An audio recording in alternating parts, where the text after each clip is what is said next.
SP Music Fatehpur अपन भैया दिलियोगे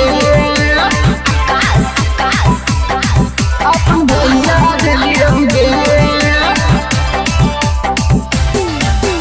सुन गे छौरी नवादा जिला से बरतिया एलियोगे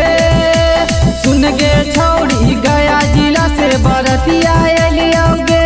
हे गे बरतिया एलियोगे तोरा बहिनी के बदले अपन भैया दिलियोगे तोरा बहिनी के बदले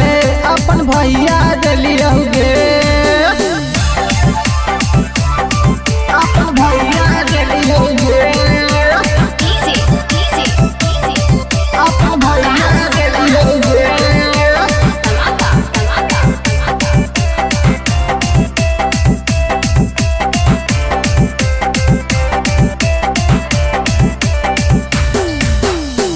लगोहिया पाहुन के गोरकी हमारा बैठा बन गे पटर पाटर नहीं कर तू नाटक गे नहीं कर तू नाटक गे लगोहिया पाहुन के गोरकी हमारा बैठा बन गे पटर पाटर नहीं कर तू नाटक गे अखिया न मारे सुन गे साली हाली हाली अखिया न मारे सुन गे साली हाली हाली हे गे तू हाली हाली आवा न डीजे पे नाचब आज सब मिली जुली आवा न डीजे पे नाचब आज सब मिली जुली अपन भैया दिलियोगे अपन भैया दिलियोगे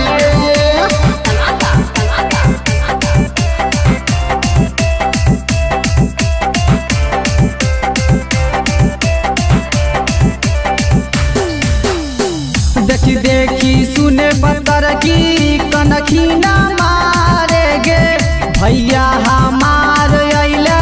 ओकरा बोलावन गे ओकरा बोलावन गे देखी देखी सुने गे मोटकी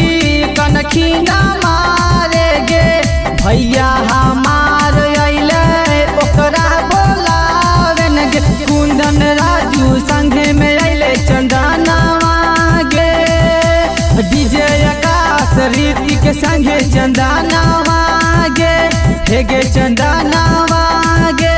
चले ना डीजे पे नाचवे आज है सबके मानवा गे